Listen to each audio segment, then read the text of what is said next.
No dobre, môžeme? Môžeme. Výborne. Tak vitajte všetci pri 5. časti nášho podcastu, Teraborsu podcastu. A dneska tu máme hostku, Tonku Kurimský-Olšovskú. Čaute, čaute. Je to herečka z DZ divadlo Jonáša Záborského, takyž kontra v Spiskej. A je to žena Peťa Kurimského. Wow. A čo viac o nej? Možno keď chceš niečo dodať, tak dodaj. Nie, tak Peťo je Peťo. Peťo je super, ako. Ja by som začala o ňom debatu. Čas, lebo on vás plnohodnotne počúva, takže by sa veľmi potešil. Tak, no ja by som asi začal tým, že my sme ťa spomenuli už v jednom podcaste, pretože si našou súčasťou nejakého takého tímu alebo family tímu. No a za to si to akože vás veľmi vážim, ďakujem veľmi pekne a ďakujem aj za toto pozvanie. Musím podotknúť, že je to moje prvýkrát a ešte predtým s Dynamixom sme robili veci prvýkrát a teraz s Teraborsukom si tiež vážim, že robím niečo prvýkrát, takže ďakujem veľmi pekne. No, je to fajn prvýkrát všetko. No a prečo si tu dnes? Pretože sme si ťa zavolali na základe toho, ty si súčasťou niektorých našich klipov. My sme to pred chvíľou aj si počítali a je to 5 klipov, keď dobre vravíme. No ale oslovili sme ťa k tomu prvému klipu na základe toho, pretože vo svojom súkromnom živote a profesionálnom živote si herečka. Áno. A môžeš povedať, ako si sa k tomu vôbec dostala? K herectvu? K herectvu, alebo že kedy začala si uvažovať nad tým, že tak ja by som chcela byť herečka? Možno sa to nezdá a viem, že teraz je také obdobie toho adventu, ale človek tak sa trošku stíši do seba a vlastne si uvedomuje, že kde je teraz a čo ho k tomu viedlo a áno, je to taká akože myšlienka na zamyslenie, že čo ma k tomu viedlo, no vždycky nejakí ľudia, nejaké okolnosti a moje vlastné rozhodnutia, hej? Preto si každé jedno svoje rozhodnutie premyslím a idem si za tým, čo chcem a už od toho potom zase niekoho stretneš a zase ťa to niekde posunie. Takže mňa tam posunuli v podstate ľudia a také rozhodnutia, ktoré neľutujem.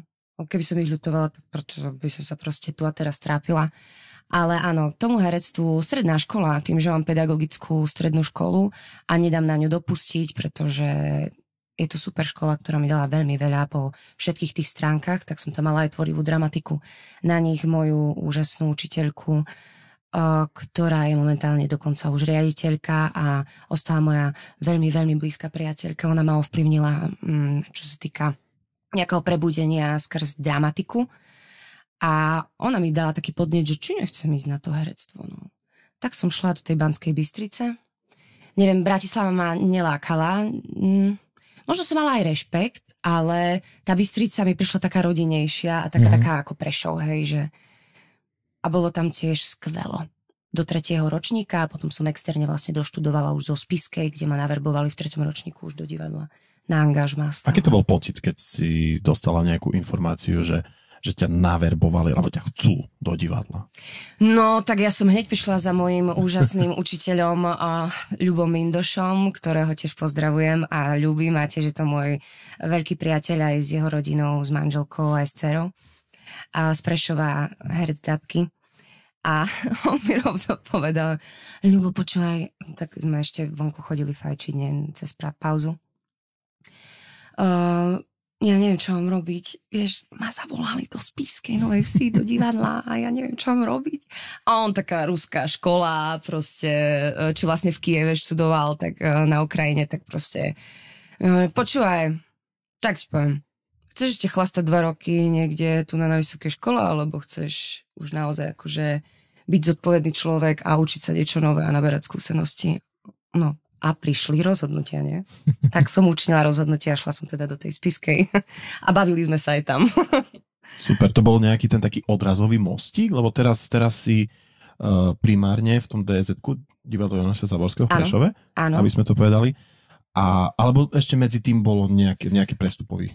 Bol medzi tým niečo prestupové. No ono s tým herectvom prichádzajú aj možnosti iných spoluprác, hej, takže herci sú vždycky, keď nie sú v angažmá, tak sú na voľnej nohe, alebo sú v angažmá a dokážu fungovať aj v rámci nejakých spoluprác iné, alebo nejakých produkcií, hej, či už točí niečo, alebo ísť robiť do rozhlasu.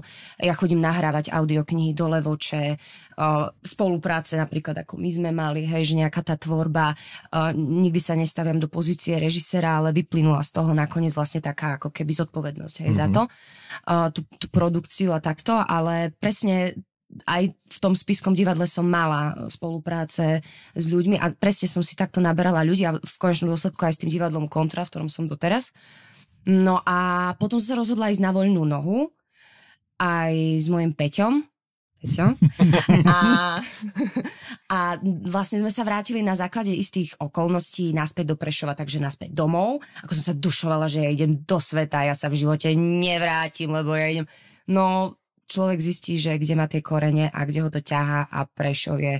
A vlastne východné Slovensko je krásne miesto, kde človek nemôže nadávať, že nemá čo robiť, pretože ak sa človek neobracia a nesnaží sa aj v tých umeleckých kruhoch, tak jasné, že to k nemu to šťastie nepríde samo, proste musí si za tým ísť. A ja som mala aj podporu od skvelého manžela, Peťa, a ten ma vlastne zobral na ruky, zbalili sme všetky švestky a teda pošli sme i domu. A tam nás veľmi podržala rodina, už máme aj domček postavený a bola som teda na tej voľnej nohe a ja som aj hovorila tomu Peťovi, že počúvaj, tak však pôjdem učiť do tej škôlky. Nie, už také vidiny toho, jak tie deti tam behajú a ja musím si riešiť prípravy a tak. Akože však ono sa človek zvykne na všetko, keď hej, musí, ja ľúbim deti samozrejme. Ale tak viete, no skočiť z toho herectva, no však chápete. No a môj manžel povedal proste nie, i keby kameň na kameňu mali tu žrec kartóny, tak proste ty budeš robiť to, čo ťa baví. A fakt ma podržal a už naozaj som chytila tie mantinely a opraty a pustila som sa do práce a zase sa mi to vrátilo, že ma aj podržala tá pedagogická škola, tá moja alma mater a prijali ma tam ako učiteľku tvorivej dramatiky, takže zároveň som sa ako keby akreditovala v tom, z čoho som vyšla, nabrala skúsenosti z herectva a začala študovať to doplnkové pedagogické štúdium a aplikovať to ja ako učiteľka na tej strednej škole, že to bolo naozaj také krásne zacyklenie na chvíľočku, aj taká retrospektíva cez tie žiačky na seba, ako ja som tam bola tak. To bolo tiež pekné obdobie takého uvedomovania si a vnútorného nejakého rastu. A potom prichádzali nejaké spolupráce, divadlo Kontra ma tiež veľmi podržalo, milujem ich, robili sme predstavenia, učila som sa predávať predstavenia, vlastne zoberieš si už tú produkciu pod seba a už sa učíš, že kde čo, ako ceny vedieť, akože zjednávať, čo si prepískla, aha, tak viete, ak sa hovorí, hlupý sa učí na svojich vlastných chybách. Ja som nikdy nepovedala, že som múdra, ale učím sa. Takže tak, no a zrazu sme tu, no tam som učila na tej PGčke, robila som s Kontrou, riešila som rôzne spolupráce do tej Levoče, kde chodím doteraz nahrávať tie audioknihy pre nevidiacich, to je tiež ináč výborná skúsenosť. 8 hodín v kuse, akože sedieť pri knihe a ísť hej v kuse. Preto si taká múdra. Hlavne z románov pre ženy. To bol za Munde Pilčerovú. Áno, môj manžel to oceňuje.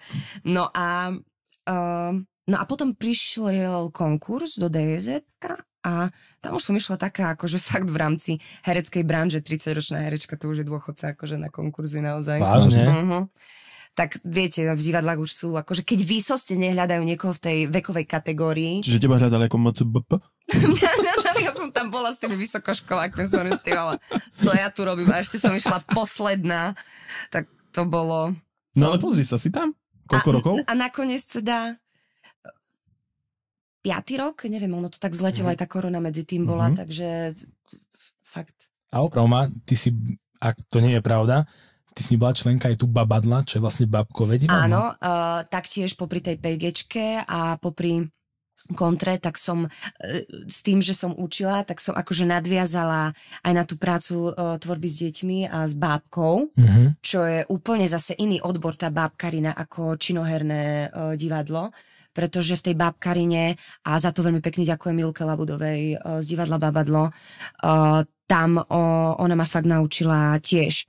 Nie, že v divadle pred tým Spiskom sme mali aj garderobu, aj vlásenkárky, aj sme mali kostýmy pripravené, proste všetko, len sme prišli, odohrali koniec, ale tak ako Kontra ma tiež naučila predávať tie predstavenia Tak babadlo, poďme, nabereš si bábky, prichystáš si kostým, odložíš si kostým, vyperieš, odšoferuješ si to do škôlky, hej, to som zase pochodila Slovensko a naučila som sa, dotiahla som niekde akože tú moju schopnosť šoferovania, hlavne veľké mesta. Takže áno, veľmi pekne ďakujem touto cestou aj divadlu Babadlo. No bolo toho veľa, mrzí ma, že si tak na všetko hneď nespomeniem, to my si spomenieme. Vy ste si ma naštudovali. No každopádne vidieť to, že máme tu dnes hostia, ktorý je veľmi rád rozpráva. A to je super. A to je super, lebo my máme tým pádom málo roboty. A o sebe, wow. Janko tu dnes pripravil toľko otázok, asi že to neexistuje, to proste Počúvaj, dáme také rýchle kolo otázok, vieš, že ja bukneš. Keď sa ti bude zdať, že rozprávaš veľa, len pozri na moje hodinky, hej, a tam si len tak ťukne a uvidíš, že okej.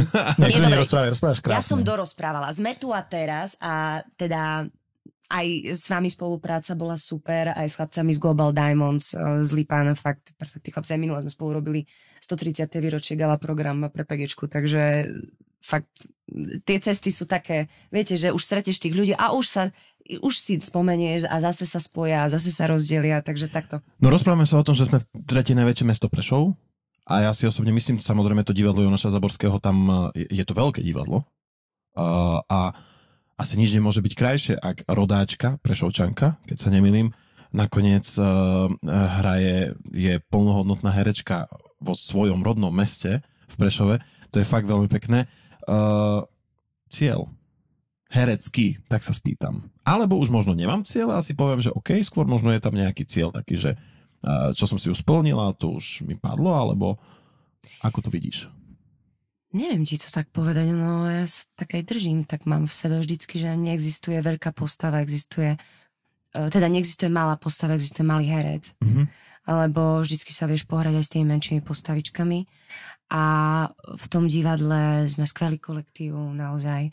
Však ryba smrdí od hlavy a tam sa tak stúžuje a tí ľudia ma prijali veľmi pekne. Tak na to vážne veľmi pekne. Je cítiť, že je to také rodinnejšie. No, dobre. A ja takú otázku ti dám teraz, takú zaskočenú. A tým pádom, akože mne sa s nimi robí vo všetkom fakt dobre a prepáč, ešte si ma spýtal, či mám nejaký cieľ, čo je cieľ, hej. Tak ja si mám také krátkodobé ciele, no a čo príde, tak to beriem ako výzvu. Čiže tá cesta je cieľ. Cesta je cieľ, ako mám niečo, čo by som napríklad chceš, ideš za tým, ale sú veci, ktoré netlač na to, lebo proste keď sa to nepodarí, tak ty sa zbytočne budeš trápiť a na co? Hej? No. Na co? A muž potom nešťastný. Super, dobre, takže nejakým spôsobom žiješ zo dňa na deň. To teraz znelo. A ja idem z ruky do úst, áno. Ja sa možno ešte spýtam k tým role? Neviem, toto nikdy neviem. A to je jedno. Ty radšej hráš tie záporné, alebo si pozitívnejšie? Vieš čo, ja som sa nad tým raz zamýšľala, lebo v Spiskej som bola mladšia, samozrejme, tam som nastúpila ako tretiačka na výške, tak som bola samé princezné a tieto, že som hrala, už som hrala nejaké tie zlé. A potom prídu tie v kontre také tie psychologické, akože také tie reálne postavy, kde vlastne ten rozpor, že každý z nás má v sebe to dobré aj to zlé a to, čo prevažuje proste, to je. Ale zaujímavejšie sú tie negatívne postavy, pretože čo ich k tomu doviedlo? Prečo si na mňa ukážala prstom? Negatívne. Ja neviem. Tak prirodzene. Idú prsty. Tie pozitívne zaznamená, tie negatívne. Tie negatívne. neviem to my. No a ten herec musí byť taký trošku psychológ, lebo musíš sa presne pýtať, čo ho k tomu dostalo a tak, takže analyzuješ to tam. A áno, tie negatívne sú niekedy také šťavnatejšie na prácu a viac hlbšie vieš ísť do tej postavy. A vieš to oddeliť možno tú prácu od toho života v smysle, že keď skúšaš nejakú hru a už dlhodobo a už máš v hlave tie texty, vlastne si načítaš ten charakter a prídeš domov a vlastne na Peťa vybališ, že a teraz som ja tá princezná, alebo som pohár do hlavy. Hej, stáva sa? Nie. Len už teraz, keď som staršia, akože učíš sa to, lebo naozaj herci sú takí psychológovia, mali by sa naučiť také psychohygiene. Myslím si, že v každom pracovnom odvetvi by to malo byť, lebo každý sa dokáže zahlbiť do tej práce, takže ho to môže pohltiť a presne spraviť ten strih, idem domov, tam to bude. Ale keď je to skúšobné obdobie, lebo už keď sa hrá to predstavenie, už vieš, teraz odohrám tú postavu, vypnem, ideme na obed, alebo proste idem domov a tak. Ale keď to skúšaš, tak ty ako keby sa učíš tú postavu a učíš sa to žiť. tú postavu. A ty študuješ, to znamená, že uvedomuješ si a prebieha v tebe ten proces myslenia. A vtedy je to trošku ťažšie pre toho partnera, asi, lebo chodíš a rozmýšľaš asi taký, hej, tak áno. Je to tam, ale hovorím, keď je dobrý partner, pochopí to, on tiež má svoju prácu a... Tiež na teba hraje kino. Tiež na mňa hraje kino. Rozprávame sa o tom, že umelecká časť herectvo si ty, umelecká časť ako muzikanti sme my. A máme to veľmi podobné z hľadiska toho, že postavíme sa na to pódium a ľudia na nás pozerajú. My to trošku vnímame inak, pretože my máme veľmi radi, ak tí ľudia nám pomáhajú, skáču, tlieskajú, zabávajú sa. V tom divadle je to podľa mňa úplne inak, lebo tam sa vraví, že tam je počuť aj keby spadlo niečo maličké na zem. Čo ťa dokáže možno niekedy najviac vyrušiť a povie si, no tak toto už je fakt až za čiaru u tých divákov, že to už je neslušné. Stalo sa ti niečo takéto? Ešte tak záleží, hej, presne, že či spadne ten špendlík a počuješ tú hlavičku padnúť na zem podľa toho, že či hráš pre školy alebo pre večerného diváka a potom ešte ten večerný sa delí na takých, že vianočné trhy sú a Okay. a nejaké takéto, akože si prišli vyhodiť z kopytka, ale to k tomu samozrejme patrí, veď preto tí ľudia chodia do divadla, aby sa uvoľnili, hej, ale ak tam chodia často, tak vedia, ako sa správať v divadle, takže to je samozrejme. Ale hrali sme raz ešte v Spišskej, to bolo také akože fakt, že extrém, že sme hrali pre strednú školu a decká ako išli kvalitne, no nevedeli asi, ako sa majú správať v divadle a my sme hrali vtedy dobrodružstvo pri obžinkoch a proste my sme tam hrali také dámičky, viete, o čom to je. A prišla kolegyňa na javisko a nastúpila, že prepáčte páni, nebola som ešte hotová s mojou toaletou. A z hľadiska srac bula! a ty si vlastne, ono ťa to nepohoršilo, lebo však to je ich problém, ale ty máš problém potom sa nesmiať na tom javisku. No jasne. Alebo ja som vyšla s kosákom v ruke a s partou som vybehla v tom istom predstavení a z hľadiska, že dýchše herezáda!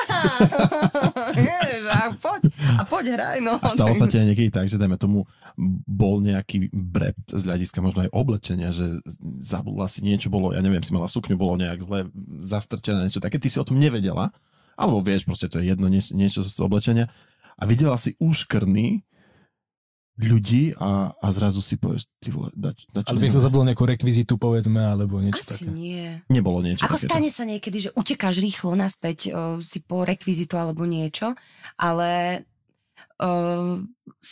snažíme sa byť profesionáli a vieš, máme tam aj rekvizitárov a kolega ti pripomenia alebo niečo. A ak, tak improvizuješ, ale vždycky v rámci, hej, tých možností, takže nie tak... No ešte chcem len, neviem, kto vravel nejaký slovenský väčší herec, že vlastne, neviem, ale že mal prísť na pódium a teraz so zbraňou, neviem, či nožík, ale mal mať pištoľ a že to zabudol a vlastne mal sa tam zabiť a nemal s čím. A že to celé mal uhrať teraz, že akože jak sa tam zabije na tom pódiu, lebo nemáš s čím. Akože toto uhrať je akože brutál.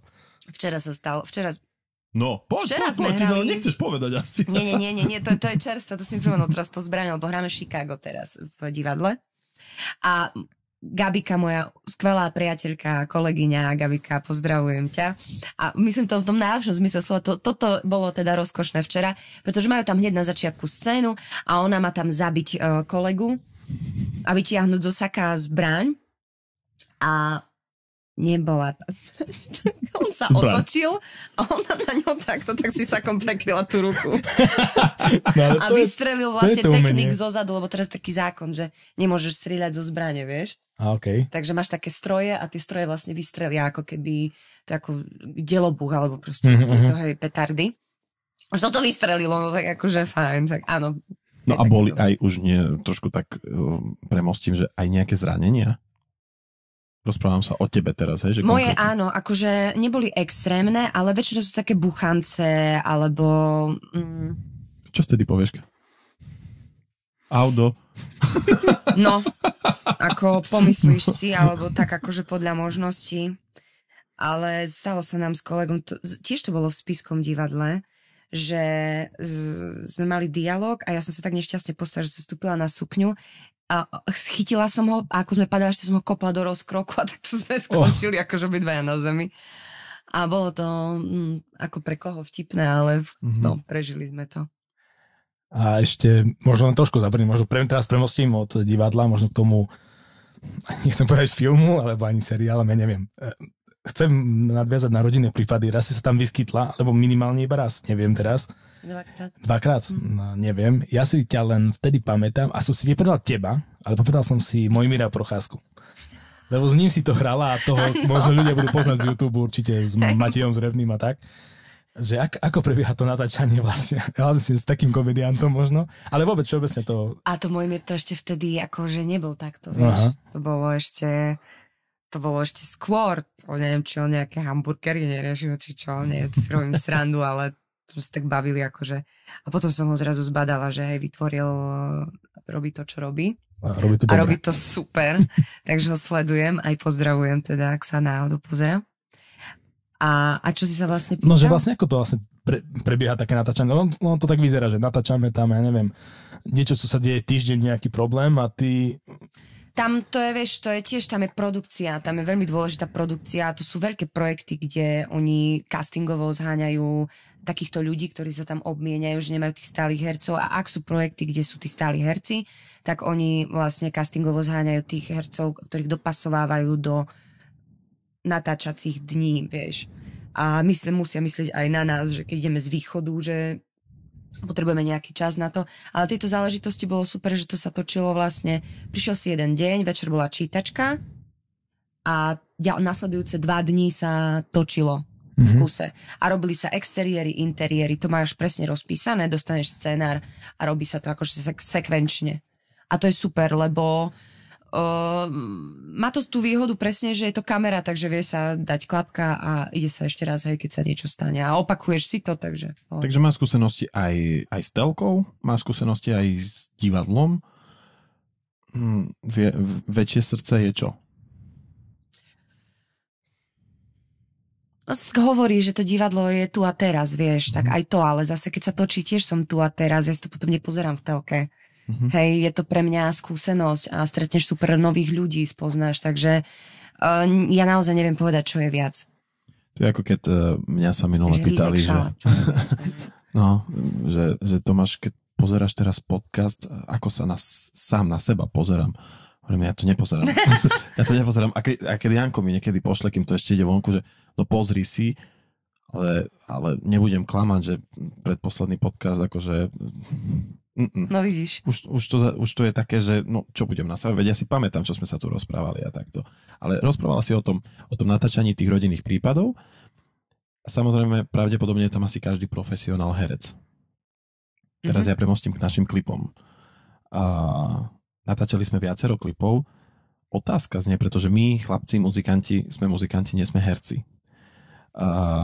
Niekedy to možno bolo cítiť alebo vidieť, kedy si bola taká drezúra na tom pľaci, jak to tak poviem, že chlapci úsmev, chlapci toto, chlapci hento, čo bolo super. Aký je rozdiel medzi prácou, keď máš tam fakt profesionálov, pretože v našich klipoch boli aj profesionáli, tam sa riešili aj profesionálni herci. No tak sme vlastne začali. Tak. A zrazu teraz, že OK, s tými profesionálmi máme nahraté a teraz chlapci, no to potrebujem od vás to. A zrazu si tam videla ten neprofesionálny prístup herecký. Je to veľmi náročné? Alebo vieš už to tak proste dať do laty? Že ja si pamätám, že bola v drogérke na nákupe, keď si mi volal asi 6 krát, alebo koľko, lebo prvý rozhovor, že Tonka, počúvaj, chceme robiť klip. No, poviem ti pravdu, nemáme s tým skúsenosti. Ty ako herečka, prosím ťa, čo mi poradíš? Je lepšie robiť s profesionálmi alebo s amatérmi? Tak určite s profesionálmi, ale ty musíš zaplatiť, lebo je to ich práca. A amatéri, áno, užijú si to, lebo to ale je s nimi dlhšia robota, hej? Dobre, ďakujem. Fonát pri toaletnom papiere, ty vole. A pri papieri. Počúvaj, a ty by si nám nevedela nejakých profesionálov dohodiť, lebo vieš, sa tom tak motáš tých kruhov a také dievčatá, dobre, však mi povedz, že ako máš predstavu, ja ti ho pošlem nejaké fotky dievčat a toto, nie? Si kočku ste hľadali vtedy do tej lásky. Vysnívanej lásky. A dobre, no tak dobre. 3 minúty, už som pri kozmetike. Počúva, a ty by si to nechcela nám robiť?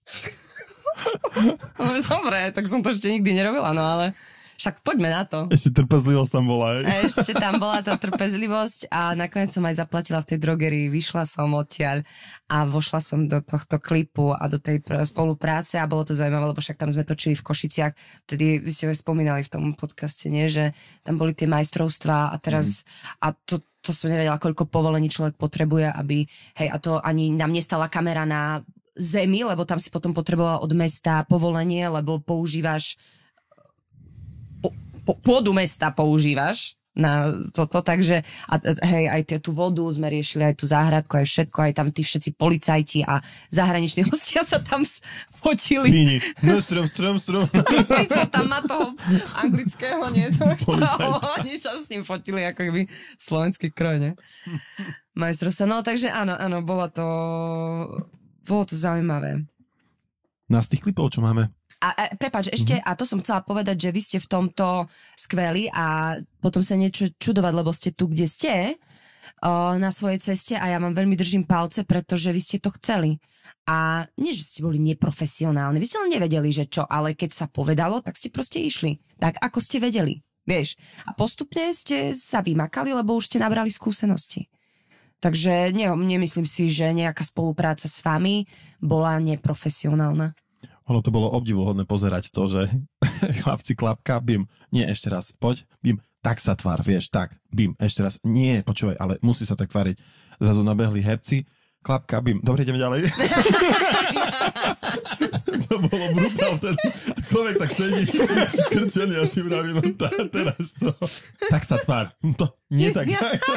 To bolo akože, to bolo super, to si pamätám. No to bol prvý klip, tá Vysnívaná láska, následne potom sme išli 3 šibeničky, čo aj ja som minulé rozprával, že ako všetky klipy sa mi páčia, všetky mám rád, piesne zároveň, ale osobne si myslím, že ten klip 3 šibeničky pre mňa je fakt no proste také, že srdiečko je, že je to fakt... Je ten klip a vlasy hlavnej protagonistky. No. Nie, bolo to skvelé. A viete, čo bolo na tom klipe najlepšie pre mňa? Že 3 dní sme to točili, predpríprava vlastne každého nášho klipu bola najdôležitejšia vlastne tá príprava, hej. Išli sme s kameramanmi pozerať lokácie, kostýmy sa riešili, ľudia, proste všetko, aby keď už prídeme točiť, tak ideme. Ale ideme, rozložíme sa, catering, proste všetko, oblečíme sa a ideme. A tam nám každý deň vyšlo také počasie, aké sme potrebovali. Presne. To bol masaker. Ten skanzen bol úplne, že ponurý. Ten tomášovský výhľad, to chalani ani neverili kameramane, že pozeraj. Hej, že aké. A potom tam sme ešte behali, hej, potom snehu, tam to tiež bolo, hej, to bolo super. Takže áno. To bolo, no za mňa ten klip, no ale z tvojej strany, ktorý možno ten taký klip, že sa na to pozrieš? Vieš čo, každý klip, a to teraz nechcem vyzniť alibisticky, ale bol výzva v tom, že celkovo váš album, a vlastne to išlo zase od vás, hej, lebo ste si ma zavolali a ja by som to nerobila, keby som to nechcela robiť. A robila som to preto, lebo keď ste mi vždycky pustili tú pesničku, tak som si to vedela predstaviť. A každý klip je iný. Tak, ako každá pesnička je o niečom inom, má iný feeling a všetky tie zvukové teoretické veci, čo tam akože k tomu patria, tak všetko bolo iné, hej? A mňa to chytilo a keď ma to chytilo, tak proste ideme do toho. No a vieš, čo teraz nasleduje? Otázka, alebo režirovala si nám veľa klipov, kedy budeš hrať ty v našom klipe? Až ona hrála v jednom. Ale dobre, tak akože sa rozprávame o tom, že... Inak viete v ktorom? Skúste si pozrieť všetky. A získate hodnotné ceny. Áno. No. No, ja som si už chvíľu myslela, že budeme hrať v tomto. Ojpilaja. Tam sme zháňali, nie? Ale ja si rada zahrám Ja sa nechám rada režírovať. Toto je výzva. Hore nohy, zapeknú. Ja však makám teraz, vieš, tak akože môžeme spichnúť niečo. Super. A ktorý bol možno pre teba taký, že tak tento, akože na prvú viem, čo chcem, ľahko sa to natočilo. V podstate ľahká práca, možno ktorý bol taký, že fakt je ťažký. Aj na vybavovanie možno tých povolení, možno na zháňanie rekvizít, alebo... No, Kriačok Ľaliovi sme dali za jeden deň, nie? No to som akurát tedy z kapely vyšiel pauzu. A bolo to... Menopauzu. Ale bol si tam, však si bol potom v Šarišskej chyži. Nebol som. Ty sa neprišiel pozrieť? Nie, ani tam neprišiel. Nie. Vtedy som mal hlavu Je vytutú. to hajzel. Nie, chorý som bol. Je to kikiriki. No, nie, ja fakt neviem, lebo aj tá vysnívaná láska, tie vybavovačky boli, ale dali sme to za jeden deň, hej. Potom som šla sesterke na svadbu. Rovno z tohto natáčania ešte. A Kriačok ten sme dali, na jednom mieste sme to vlastne robili. Aj diskotéku. To bolo na jednom. Všetky boli také, akože bolo to pracné. Fakt to bolo pracné. Ale dali sme to raz, dva. Vieš? Ja sám si uvedomujem, že keď sme išli natáčať a ten deň bol akože... Tešil som sa na ten deň, aj som si pristal, aj všetko kým sme naložili do dávky všetky veci a viem, že večer som zaspával taký, že tak ma vyplo. Že akože bolo to strašne akože namáhavé to tie natáčania, vôbec mať hlavu, stále fokus na to, že aby sme šli čím skôr nezabávať sa vecami, lebo však čas uteká, hneď bude tma a neviem čo. Aj sa to tak rozkekeší a potom tam nie je tá koncentrácia, fakt je to potom také A inak vedela si predstaviť, že diskotéka môže mať toľko miliónov zhliadnutí? Nie, a je to super. A prečo má toľko miliónov zhliadnutí? Lebo sa to volá diskotéka. Lebo sú tam krásne kočky, je to živá hudba dobrá. Ty si to režirovala? Je tam pivo. Neviem. A ty vieš? Ja neviem. Akože jasné, že niekto vraví, že lebo náhľad na YouTube, lebo kočky, lebo ten tanec a minisukňa. A je to sranda, ale je to len kvôli tomu. A však to bol úlet, však to bola sranda. Ja si tiež myslím, že to je taká, podľa mňa taká recesia riadna. Total. Že... Akože traktor a potom tá kočka, niečo tam, tú babetu začala tam šoferovať, to nebolo naplánované. Akože ja si všímam komentáre a nečítam si všetky a veľa tam je tých ukrajinských a ruských, lebo aj rusínska to je skladba a takto. Ukrajinská v podstate vychádza z ukrajinskej skladby. A veľa komentárov sa tam zmienuje, že jaký Zetor tam je. A že toto je super, že ešte Zetor tam dali. A že Zetor a Zetor a Zetor. Ja si myslím, že asi aj za to, že to je Zetor. Ten traktor. Že nie je tam žiadny moderný traktor, nejaký John Deere, ale neviem čo, za tom, že Zetor.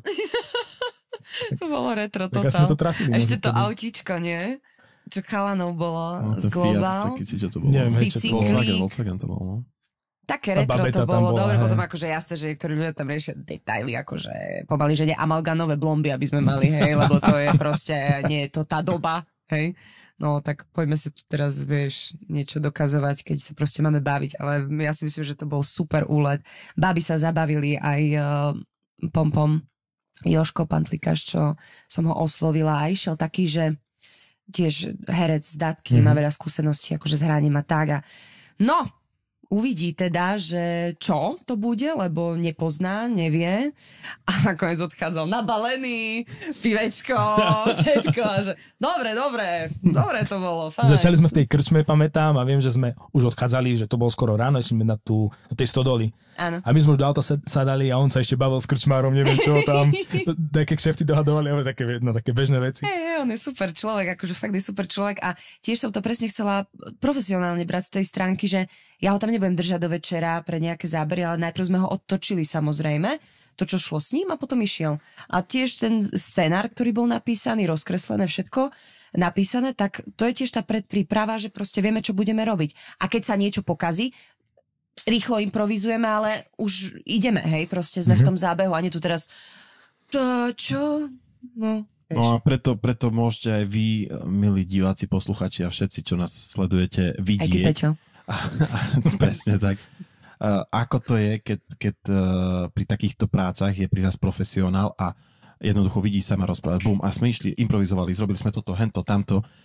Je to veľmi náročné, ak takého človeka nemáme v tíme a nevie nám s tým pomôcť, pretože jednoducho my vieme improvizovať, ak vypadne nám niečo prasne struna, hoci čo na tom koncerte, ale pri týchto veciach nie.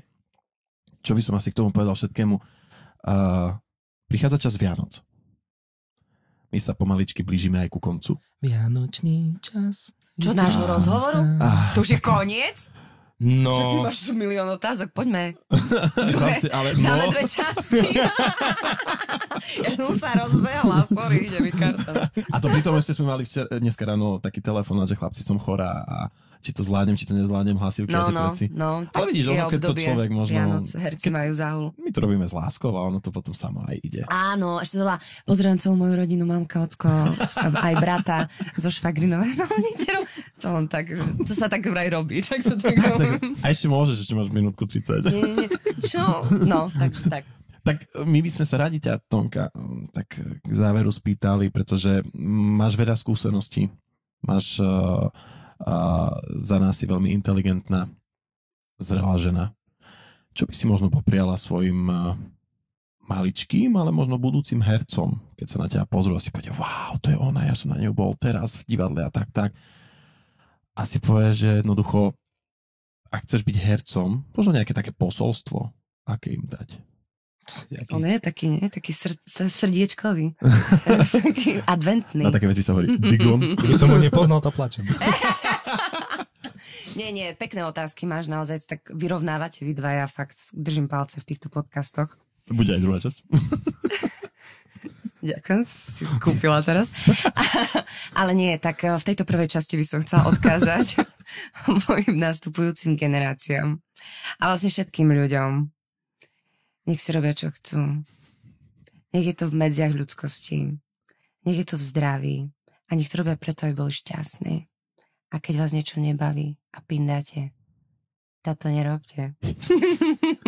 Ale choďte si za svojimi. Nie sú hranice. Tu sú v nás sú hranice. Takže tak, a pozdravujem vás. Krásne, na záver. Co si smieš, sa nabrala od Tomáša. Janko plače. Ale bolo to krásne. Bolo pekné, výstižné. Čakal som niečo dlhšie. Že sa tak na začiatku rozprávaš 15 minút v kuse a teraz povieš za 30 sekúnd a hotovo. No dobre, tak choďte si dať kávičku. Nie, ide o to, že tie najjednoduchšie veci sú tie najkrajšie, takže ja už mám túto filozofiu a dosť mi to pomáha, keď prestaneš nosiť zbytočnosti v hlave, ale proste spravíš si poriadok, tak ako teraz je advent, prichádza jeseň, treba si brať od prírody príklad, chcel si dlhý príhovor, tu máš, treba si brať príklad od prírody, stromy zhadzujú listy, robme poriadok aj my v hlave, vyhadzujme pre nadbytočné veci, aby sme si tam spravili miesto pre lásku a pre druhých ľudí. A užíme si tieto sviatky. Je advent. Vidíme sa na Vianočných trhoch. Tak, milí naši diváci, poslucháči, sme veľmi radi, že ste počúvali aj tento podcast. Našim dnešným hosťom bola Tonka Kurimsky-Olšavská. A vidíme sa na budúce. Majte sa krásne, krásne sviatky. Čaute. Do počutia.